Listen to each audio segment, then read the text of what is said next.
Hello and welcome everyone. Thank you for joining us today for the Spectrum and Users, What You Need to Know About the Path to Fixed LTE webinar presented by Telrad Networks.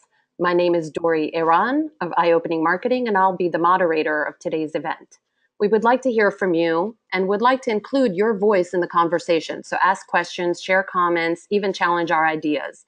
Use the question and answer panel on the right side of your GoToWebinar player to share at any time during the webinar. We will have a couple of poll questions during the webinar. Those will pop up right on your screen. We'll give you a few seconds to answer each and share the results. We will also have time for questions at the end. Today's presenter is Tom Gruba, who has over 30 years of experience in telecommunications in various capacities, including engineering, product management, sales, and marketing. Many of Tom's accomplishments surfaced as he served as Director of Marketing in Alcatel-Lucent's Wireless Infrastructure Division, as Head of Product Marketing at Motorola, and as CMO of their successful Canopy broadband wireless startup. We are proud to have him presenting today. Also joining us today is Nick Dewar, Director of Pre-Sales Engineering and Product Support at Telrad. While not presenting today, Nick will be online to help answer any technical questions that may arise.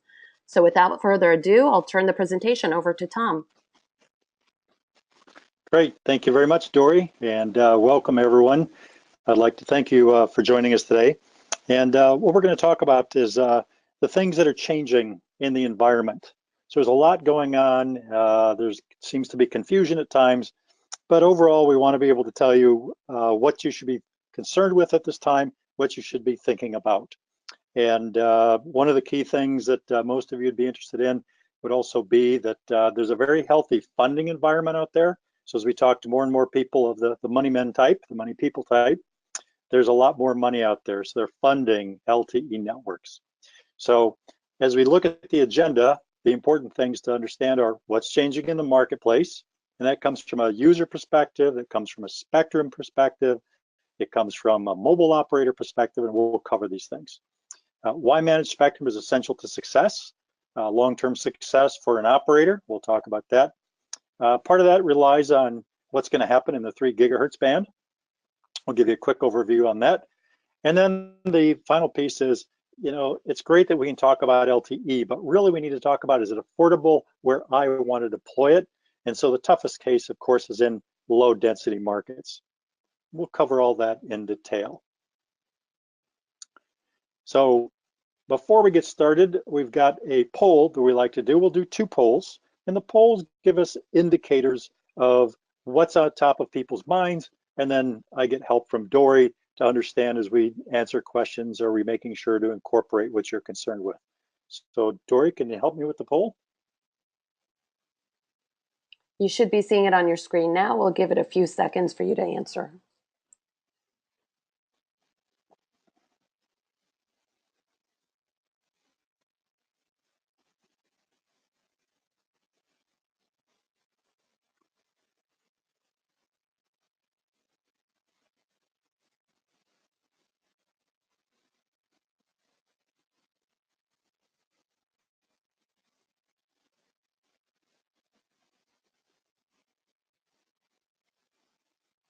Okay, I'll be closing that poll now.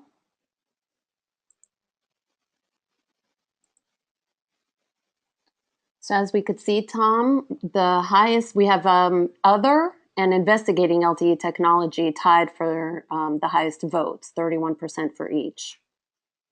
Next comes evaluating LTE vendors, and then last is determining the business case. Or sorry, the last is looking to try it. Gotcha. Okay, thank you very much. That's a great input. So if we talk about the game changers within the industry, there's several things. Unlicensed spectrum is being used in licensed networks. That means that the mobile operators, the large mobile operators, LTE that they're deployed for mobile is also on top of mind as they look at technologies like LTE-U and LTE-LAA. So the need for spectrum and capacity is so great that the mobile companies who 20 years ago said they would never use unlicensed spectrum are now doing just that or planning to. Second big game changer is managed spectrum. So it's not licensed exactly, and it's not unlicensed. It's this new concept that the FCC has been working on. An innovation band is what they call the 3 gig band, because they're using managed spectrum. We'll talk about that. LTE products in the fixed wireless market. So as you all have undoubtedly have LTE on your mobile phones, the benefit in a fixed network is that we're able to leverage the large scale of equipment, things like chips, engineers, standards, all get to be leveraged into the fixed wireless market. So that's one of the reasons and one of the keys to keeping LTE cost effective, a standards-based product in a fixed market, which in a lot of cases is in suburban or rural markets.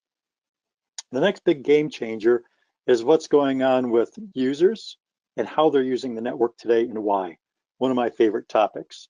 So a lot of things that are happening, and we'll cover those today.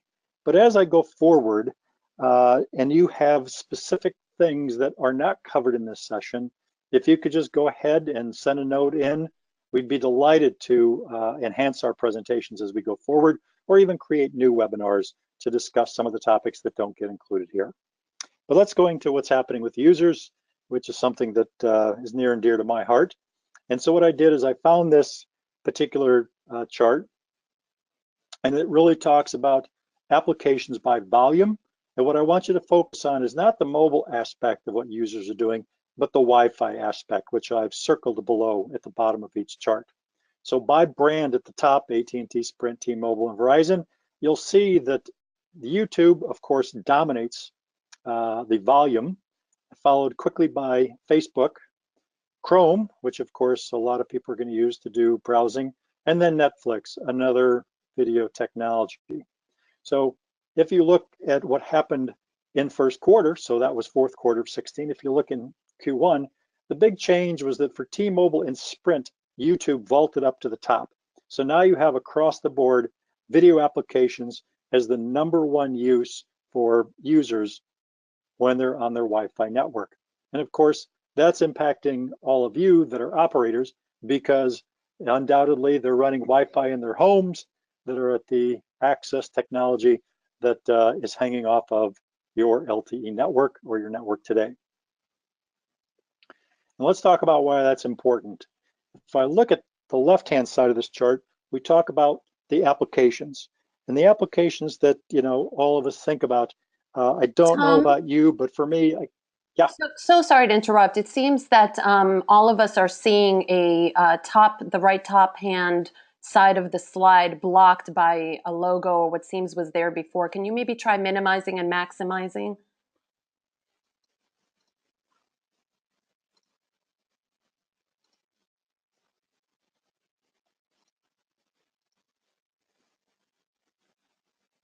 Maybe if I can get rid of this.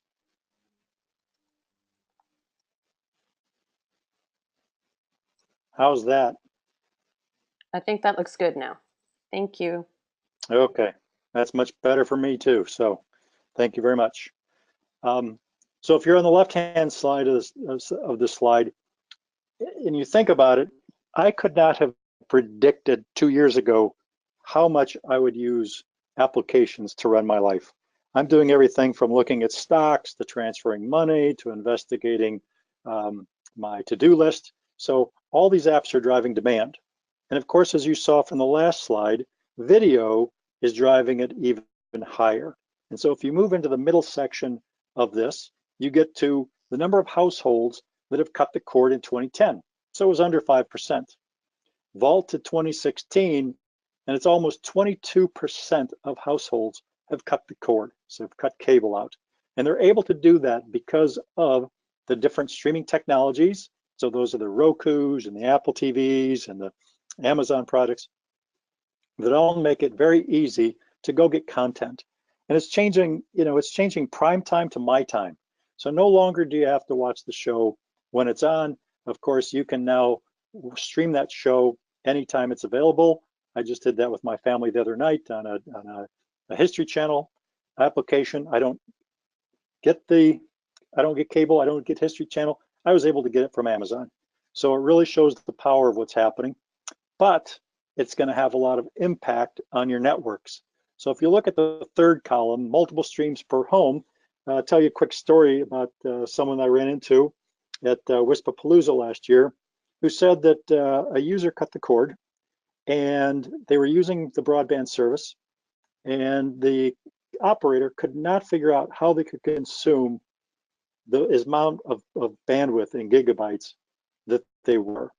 So they went to the home and they talked to the people, and when they got invited in, they looked over, there was a TV running in the kitchen, there's one in the den, and they realized that the attitude was they left it on just like cable. There was no user recognition that they were streaming bits as opposed to a cable channel. So this has caused a problem where now multiple users in a home can stream the content they want. Another family called up and complained that they weren't getting the service that they expected. And when they did some deep packet inspection, they found out there were actually kids in the house running different video programs simultaneously. So that it creates a big problem for operators because of the changing patterns of what users are doing. And if you look at this chart in the middle, you'll see that if you were offering a package, the center column, the second column, a package of 25 megabits per second, currently the oversubscription on that is about 10 to 1 because the average usage per home has been about 2.5 megabits per second. However, with the multiple streams, you see in the next row that the average usage per home has gone up to 6 megabits per second. And eventually, if people keep doing this, it'll get up to something like 20 megabits per second. So in a wireless network, that creates a problem for users because you're going to, I'm sorry, for operators, because you're going to end up with fewer users per sector as the average climbs. And then the concern of the users aren't asking for more bits. They're not asking for a higher level package than 25 megabits per second, but they're consuming so much more on the average basis that the cost for the operator goes up. So how to market to the users and get them to change their behavior is going to be an important aspect of the future. Will consumers pay more? Then the third item is how do you get more capacity? And so the benefit as we talk about the technology and you do product selection will be what do you need to keep bandwidth and capacity rising in your network without having to do an equipment replacement. So we'll talk about those challenges. The will the users pay more problem. Users don't understand best effort. So most of you in the contracts, if you're an operator, put in that you're providing best effort, which most people don't think about.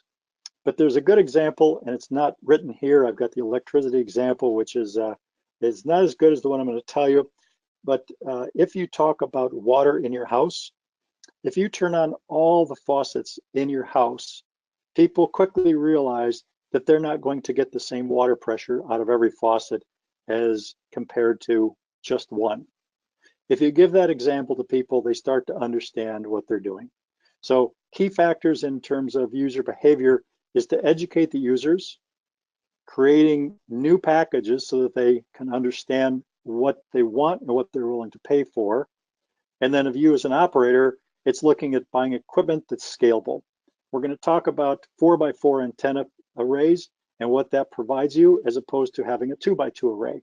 So the technology becomes more scalable and provides more capacity. We'll go into that. And then the third is getting the right spectrum that's going to reduce interference, and the interference, of course, robs capacity from your network. If I look at the example that we talked about with multiple people streaming video in the home, you'll look at it and say, well, how do we combat that?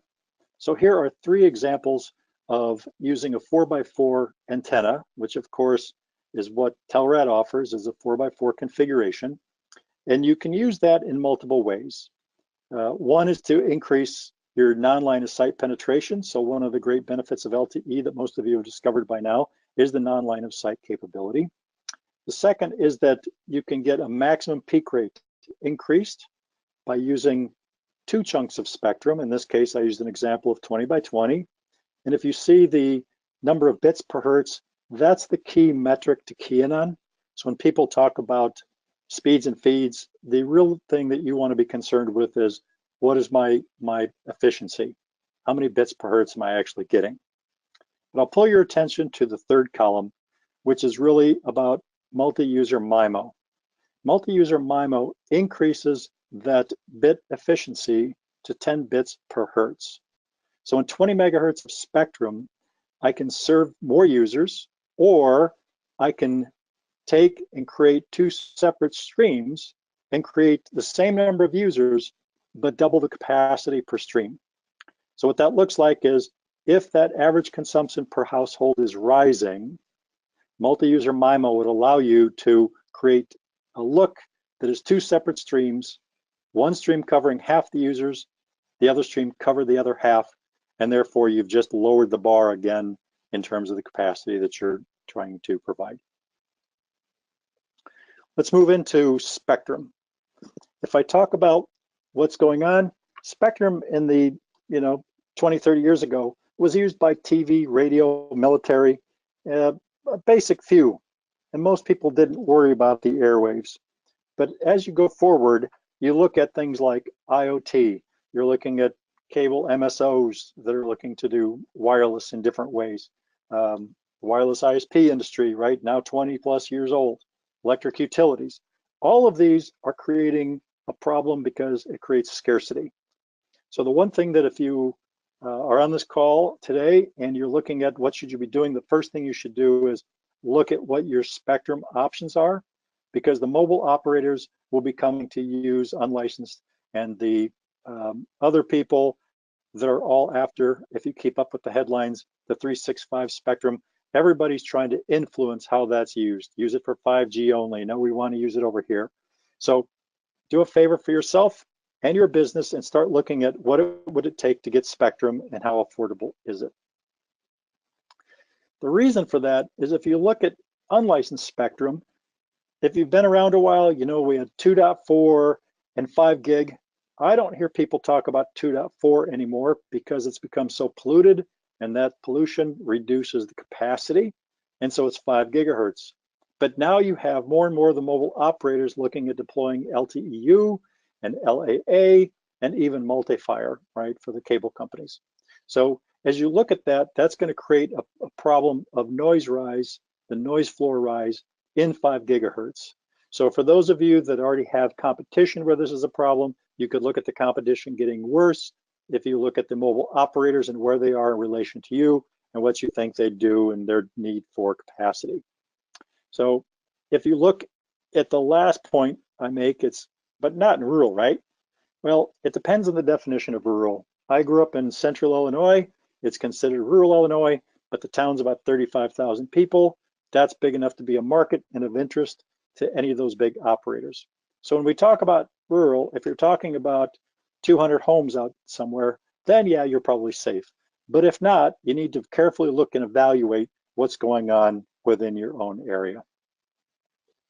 So if you want to reduce your business risk as an operator, the impact of the noise floor rise is going to impact what the unlicensed technology has been delivering and promising up to now. That is, they're able to provide more bandwidth over that spectrum. The problem with the noise floor rise is that the technology that they use to increase the number of bits over the air is a lot like driving a car and now having 7 or 8 gears, have 7 or 8 speeds in your car, and you start going up a mountain. So if you're in 8th gear and you're cruising down the highway really fast, everything's great. But as you start to go up the mountain, you have to downshift. And pretty soon you get down to 1st gear. Wireless technology works the same way. So the money that a radio costs gets put into being able to provide more bits per hertz, a higher modulation scheme, which gets reduced in the face of interference, which is like driving up the mountain. And what happens then is you're paying a lot of money. You're paying for an expensive radio that can't deliver what's promised. So if you look at that, you need to understand that so that you can figure out what's the capacity of your radio given what you're doing and where you are. Licensed spectrum or managed spectrum becomes more and more as a business imperative depending on where you are, And what that does is that gives you protection. So it at least reduces the risk.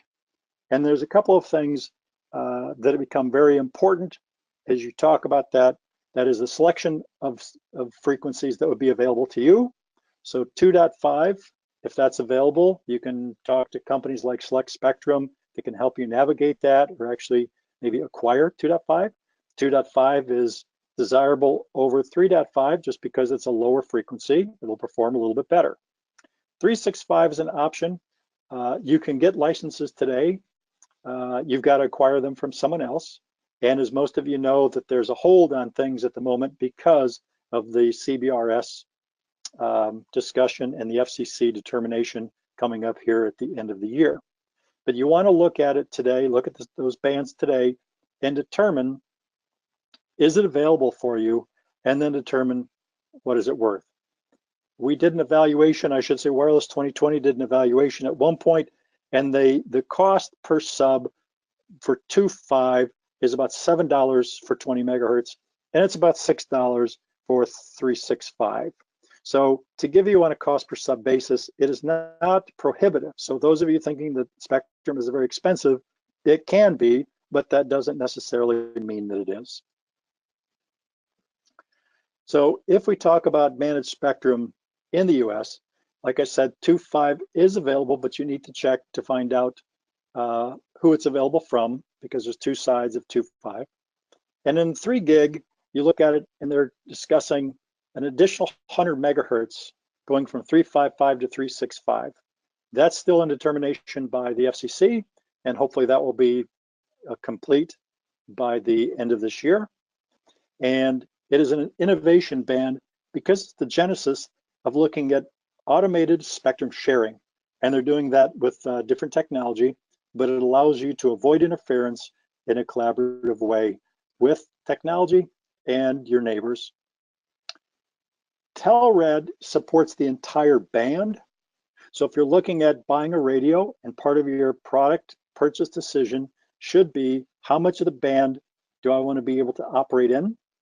Knowing that all the decisions with the band, like if you go to the next bullet that talks about increasing from 3.7 to 3.8, an additional 100 megahertz, you have to look and say, well, what radio am I buying? Am I only going to be at 3.65 to 3.7, 50 megahertz? Do I want to participate in the 3.55 up to 3.65? That's 100 megahertz. And eventually the 3.7 to 3.8 becomes available. But Telrad radio, the Telrad radio will actually is tunable across that entire band. So if you want to talk about a radio that stays on the tower longer, MU MIMO is an important one, requiring the 4 antennas. And if you look at having a tunable radio, that's the purpose-built front end that Telrad did to give you that great bandwidth, 300 megahertz of tunable spectrum. And then you need to have the ability of your radio head end to support a certain amount of that spectrum. And in this case, it's 40 megahertz. So 40 megahertz means that I can easily aggregate 2 10 megahertz carriers regardless of where they are in the band. So it's a tunable radio across the entire 250 megahertz of 3 gigahertz. So I've got that covered, no problem. And it's a 40 megahertz radio capable of doing carrier aggregation, whether that's 2 10 megahertz channel, 2 20 megahertz channels, or any other variant that comes along.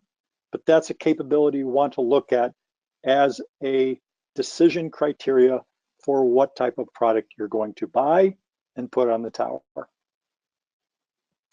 So if I just kind of summarize what we covered, the user expectations, right? Changing those.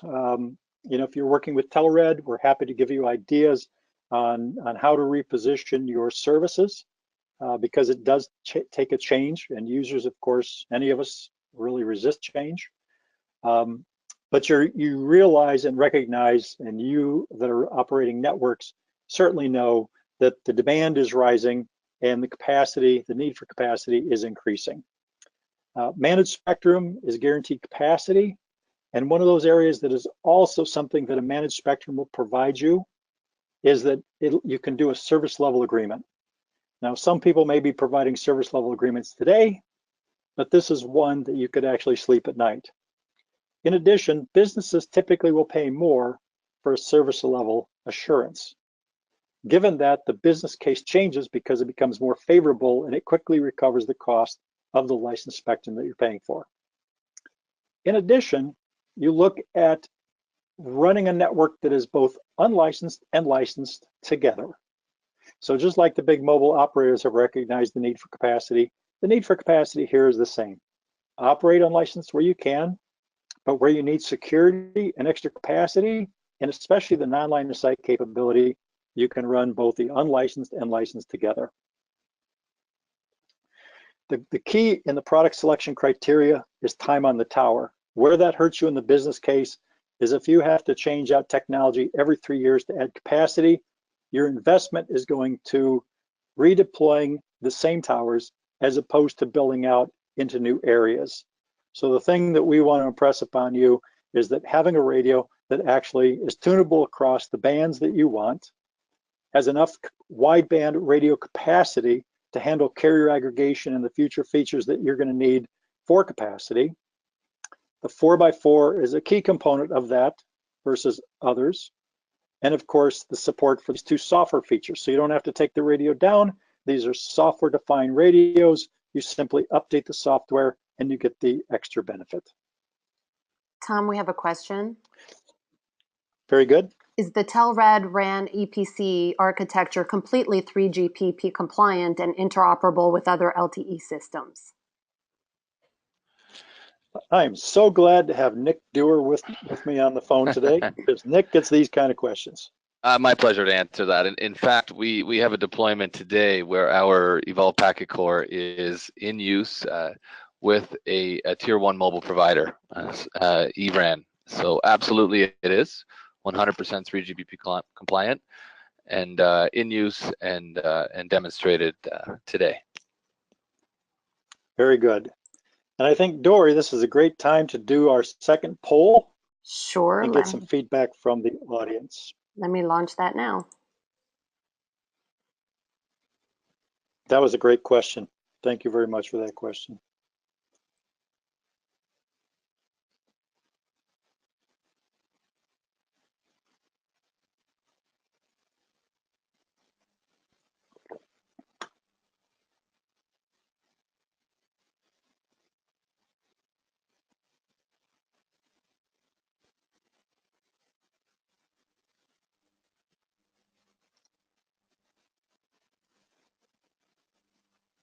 We'll give it a few more seconds.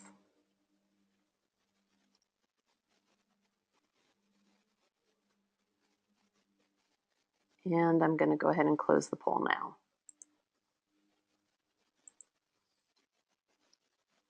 Okay, so we've got some very mixed results here, but definitely the first one answered. The top votes go to not sure what value fixed LTE brings to my business.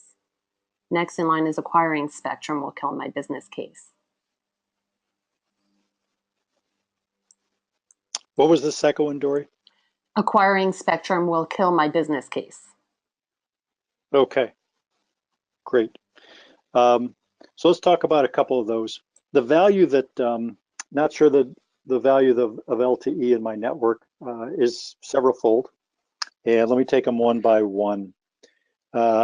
If you think about LTE, if you have an exit strategy, the finance guys will tell you that today if they buy a network, they value the equipment at zero.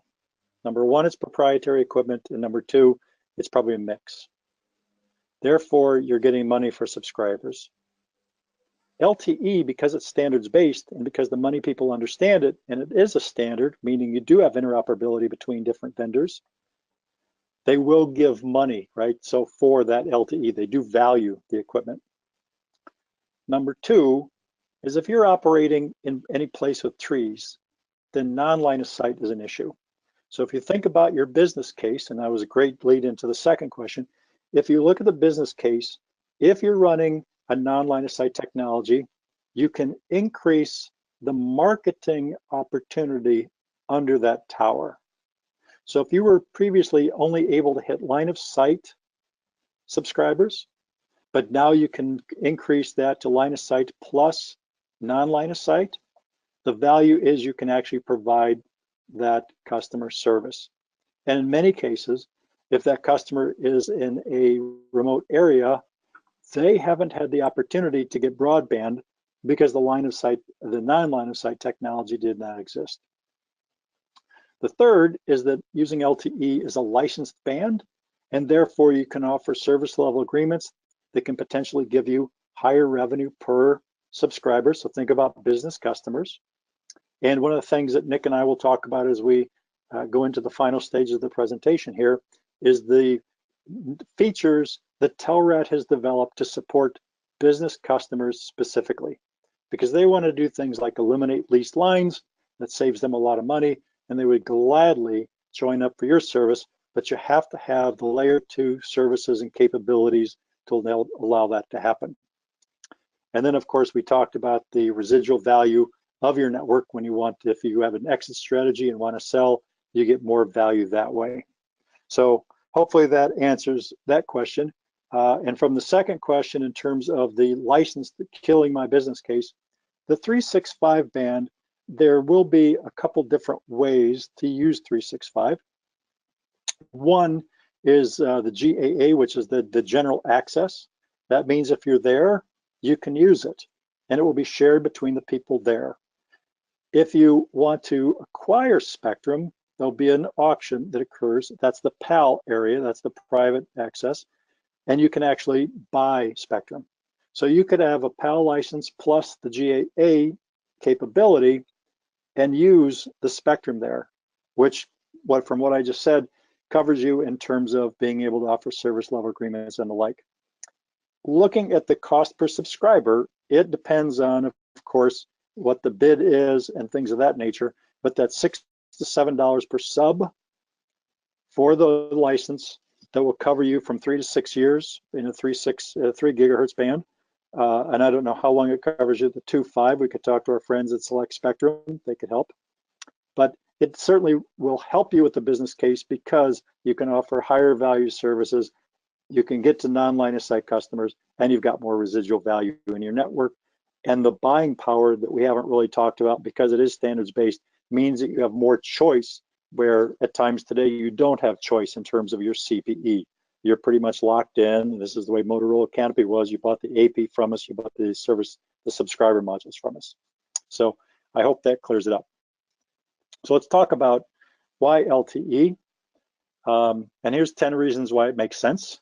So we covered the first one, we covered the second one, we covered the third one. But the fourth one, loans are easier to come by. Talking to operators, when you talk to a bank or you talk to a lending institution and you try to talk wireless technology, they didn't understand it. They didn't understand the fixed business. But when you walk in now, when they have walked in now and said they're using the same technology that everyone's carrying in their mobile phone, it's easier to understand. So they're having an easier time securing a loan to build out their network. The next piece for LTE is LTE, as you know, for these giant mobile operators around the globe, it's a very scalable architecture and technology. So where a lot of networks run out of gas, LTE is not going to do that. So if you're looking to grow into a large network, you certainly have the headroom to do that. From the business protection, the good news is the mobile operators in a mobile environment suffer the capacity problem worse than anyone. And so they're driving the capacity roadmap forward, which will benefit the fixed wireless operators. Knowing that, you're not beholden to a vendor today that decides to make a roadmap change and you have no influence over it, or perhaps you don't have enough influence over it. But the capacity roadmap driven by mobile operators says, we're going for more capacity, we need more capacity, and that trickle-down effect goes into the fixed wireless market. And as a vendor, Telrad is solely focused on the fixed space. We don't do mobile. We could do mobile, but we don't do mobile. So if you look at other vendors, fixed might be a byproduct of, hey, we can do that too, as opposed to what it is for Telrad, which is the sole focus. Lots of manufacturers, so lots of different choices. Should something happen in a direction you don't want to go, you're going to have options to go with different people, different vendors. Carrier grade reliability and performance. Certainly, all of us with mobile phones know how important that is to any network operator, but of course it's driven by the mobile operators on the roadmap. Again, we leverage that. CPE options manufacturers, that shouldn't be a surprise. And then the last thing that is very important is the available talent pool. So in proprietary technologies, everybody's got to get trained and learn that technology. And I'm not saying that's hard, I'm just saying it has to be done, where you've got thousands and thousands and thousands of wireless engineers familiar with LTE at this time. So that makes it a little easier for those of you that are operating networks where you're getting human capital is the biggest problem that you have.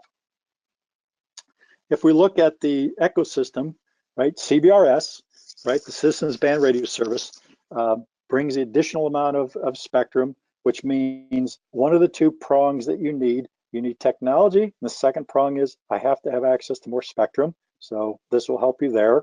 And they're doing this in 10 megahertz channels. And remember the rule of thumb that you want 5.5 bits per hertz right now is the best you can do until we get to MU-MIMO. And what you want to look at is how was that radio built?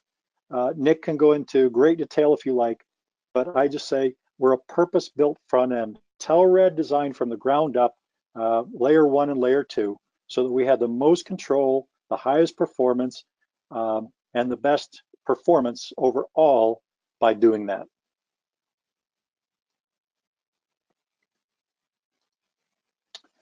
If you look at how we think about it, and I'd love people to comment on this, we're looking at the goals and challenges of operators today. So if you look at increasing market share per tower, how do I do that? Well, the non-line of sight capability there will increase capacity. Goal is extending the life of deployed assets. I don't want to use my capital to rip and replace as often. I want to be able to use that to go into new areas, new markets, and expand my network so that I deliver more value to my business. So having a software-defined radio, have an FPGA, and not going with a SOC gives us a lot more flexibility in the underlying technology that gives us the ability to put in new features and functions and keep that radio on the tower longer. And of course, the 4x4 aspect of the radio is so important. The higher value services. So when we talk about serving business customers, again, we can go into either a separate webinar or we can meet with you at one of our road shows, but we talk about the different features and functions that we support so that you can support businesses. And then increasing business value. And here you're looking at how do I lower my startup costs? And so the nice thing about the Telrad product and the way they've priced it is you can actually put up a 4x4 radio, but pay for it as a 2x2, start in a low density area, grow your base, need more capacity, use a software key to increase the capacity for that radio.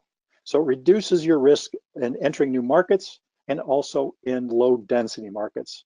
So we understand that if you grow, we grow. And so we've looked at pricing and modeling things to help you get started faster, get started in new areas with less risk, and then do it so that we could grow, because replacing the radio is not the goal. It's keeping it on the tower longer so that you can serve your customers more effectively.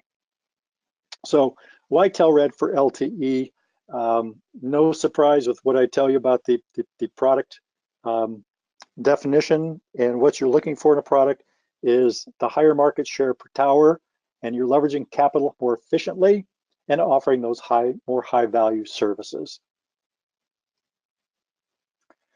This slide, although it looks quite complex, is simply an easy way. It's not a typically good way to show all 6 at once, but what I wanted to do here was actually give you the idea that in the upper left-hand corner, starting at 1, you can start in a low density 2x2 single sector deployment. In this case, I picked 20 megahertz of spectrum. You could start with 10, realizing that you're at 5.5 bits per hertz. You can look and see what your capacity per sector is. And of course, everyone, we have to factor in, is it line of sight, non-line of sight, near line of sight? But this gives you some idea of where we're starting. And if you go to number 2, This is a coverage area with one radio that you can actually do a split mode and be able to cover 2 geographically diverse areas with one radio. So it's a great way to get started. 3 is really talking about the flexible use of spectrum, where you're actually using dual sectors and dual carrier. And then 4, 5, and 6 are what you saw earlier in the presentation, which says, what problem am I trying to solve? Am I trying to increase my non-line of sight penetration? I want to do that the best way possible. Do I need a maximum peak rate? Or in the case of number 6, I need multi-user MIMO because that average consumption per user is going up, and I need a way to address that with an existing number of customers, but their consumption is higher, and now I can deliver those 2 streams that each give you 100 megabits per second for a total of 200. And I know this is a lot, so please sign up for one of our free road shows where we spend a day going through all the capabilities and needs that you have. Or of course, we'd be happy to have a conversation with you through our sales team. If you look at something that's very important, and Nick, I'm probably going to have you support me on this because you live this every day.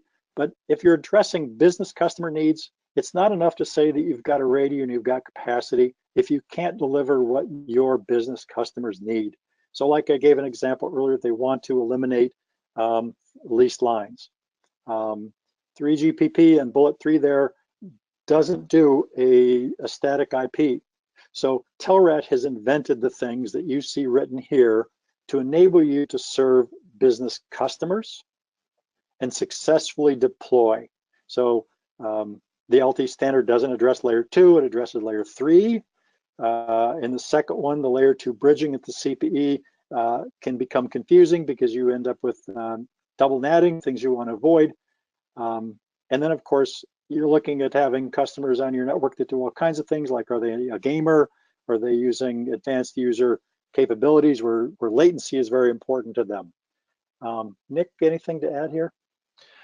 Only that Layer 2 is certainly a Telrad focused feature that we've really brought to the LTE space, but further to that, we offer Layer 2 quality of service, so we can inspect. Others may be jumping into trying to match such capabilities with adding a core networking appliance and creating tunnels on top of LTE. In our solution, it's an embedded built-in solution where we're actually able to inspect whether it be VLAN priority or DSCP within a Layer 2 packet and differentiate services to the end user, whether it be to the business or to the residential subscriber, differentiating voice or different SLAs within a single pipe to a single subscriber unit. So we can really drill down within the Layer 2 and differentiate services within the Layer 2 or the LTE quality of service capabilities. Very good. Thank you very much, Nick. Gentlemen, we also have a question. Can you also leverage a pseudo Omni antenna to cover 360-degree coverage on one radio? To be honest, people have done it. It's not that you can't. We don't recommend it. Certainly, you need to anticipate less gain from the antenna point of view. So if you have that lowered expectation of coverage, and then you're in a very isolated area where you're not concerned about self-interference because of reuse of spectrum and so forth, it is viable, it is doable, but it does come at a trade-off, as the majority of these Omni antennas are 8 dB or more or less in antenna gain comparatively to a directional antenna, which can also give you front-to-back noise rejection and so forth, so better frequency planning capabilities. Yeah, and Nick, just another comment here. I think for people that are doing that, they're looking at maximizing their investment. So one of the number one, back on a couple slides ago, where we showed deployment, we have a low density deployment. So you can use one radio. It has 4 antennas, so you can actually cover 240 degrees with 2 120 antennas. So, whoever asked that question, please come talk to us. We'd like to understand your scenario better, the number of subscribers, what the ARPU is, where we can help you understand what's the best path forward. Because there's a reason, the underlying reason for that 360 is you're trying to maximize and capture the number of subs under one tower, but at the same time, as Nick stated, your footprint will be less because you're just not going to have the gain. So we can help you with that. And if you can think about it in terms of a little bit narrower than 360, perhaps we've got a better solution for you, and I would be delighted to talk to you about it. So there's just a couple of slides Sorry, left. Tom. Oh, good. No.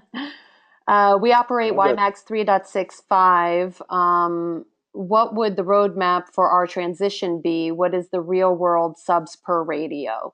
They're coming from a pure wave Gemtech.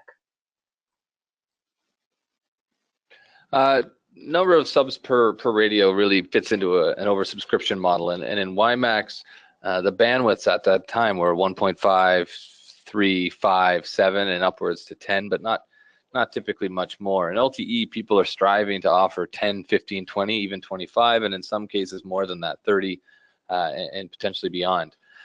So number of subs per radio with a 20 megahertz channel, say a distribution of 10 and 20 megahertz services with the right threshold in the range of about 50 subscribers. And that's a very high level number. And that's an exercise we prefer to work with you on and really identify your needs, your oversubscription requirements, and also the service offerings that you'd like to deliver. But to pull a number and to provide a high level reference, I think 50 subscribers on a 20 megahertz channel is a typical expectation, 50 to 70 users. Another question, Nick. Carrier aggregation, when will it be available? Carrier aggregation is a feature of our 7.0 release, which will come out in early 2018. So that's a feature that we've now released, our CPE 9000. It's just on this slide that Tom is referencing. It's a category 6 CPE, so it is carrier aggregation supporting, and you can order that CPE now. So the benefit there is that you can start to deploy our carrier aggregation supporting CPE along with our base station, which is software defined. So the carrier aggregation feature itself on the base station front is nothing more than a software upgrade. And having the CPEs in place today, you would be very much prepared to offer such capabilities as soon as the eNode B or the base station software becomes available in early 2018.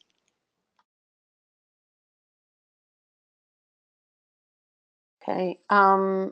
How do you prefer, Tom? I know you said there's only a couple slides left. I'm getting another couple questions. Do you want to finish up before we get to the rest of the questions, or do you want me to keep going? Let me just do one slide, and that's the one you see. What's very important to an operator that really wants to scale and get big is a comprehensive solution. So it's not enough, again, to have a radio that works really well, but when we talk about the layer 2 business features, that's part of it. Another key component is when you're running a larger network, do I have insights all the way to the endpoint, meaning the CPE in the field, and know what's going on? So in the upper right-hand corner, you see the network management and performance management, and then down below, CPE management. Telrad, we could probably talk an hour on this, but to be able to understand what's happening at every one of those CPEs is so critically important to success when you're running a network at scale. So as you get big, you can't afford to have a person running out the door all the time to find out what's going on. You can't even afford it now, but it gets worse when you're running so many more subscribers on your network. So the comprehensive solution, that's part of it. The other is that the EPC that someone asked before, we have it where it's deployed right in the eNode B, so it's mounted right in the radio itself. Or you can also have an additional centralized EPC. So if you wanted to run 2 of them for redundancy, you can do that. If you want to do geographic diversity, you can do that. You can also have them in the radio, plus have one in your central office. And the reason you might want one in the radio is because if you've got backhaul links that are a little bit flaky, LTE is very critical, very sensitive to timing, so that the timing has to be good. And what happens is, if you lose that timing, your subscribers get disconnected, their session is ended, and they'll have to re-authenticate to get back in. Now, I don't want to take that phone call, and I'm sure you don't want to take that phone call. So having the EPC out there will hold that those links up, that authentication up in the sessions for what that user is doing until that backhaul settles down, which in a lot of cases doesn't take a long time, but it's just enough to knock people off. And you do that a few times during a day, your customers are not going to be very happy with you. So we could cover more, but come to one of our road shows, send in notes. Nick and I will be designing more webinars and go through that. And now with that, Dory, let's go ahead and take a few more questions. Okay, what LTE release are you at? I believe that's 6.8. Nick? 6.8 is the Telrad software release. Our Evolve Packet Core is implementing release 10, and our eNodeB is presently release 9. Can you speak to carrier aggregation and wholesale networking capabilities? Is your system multi-tenant to other carriers or MSP? Yeah, we do have those capabilities. In LTE, you broadcast what's called a PLMN, Public LAN Mobile Identity. This is the first 6 digits in your IMSI. That's your the identity on your SIM card. So our eNodeB can broadcast multiple PLMNs, and we can route that traffic to unique cores. Say, for instance, you're wholesaling to company X, and they want that traffic to go to their core. But you're also providing your own services. So you could broadcast 2 unique PLMNs.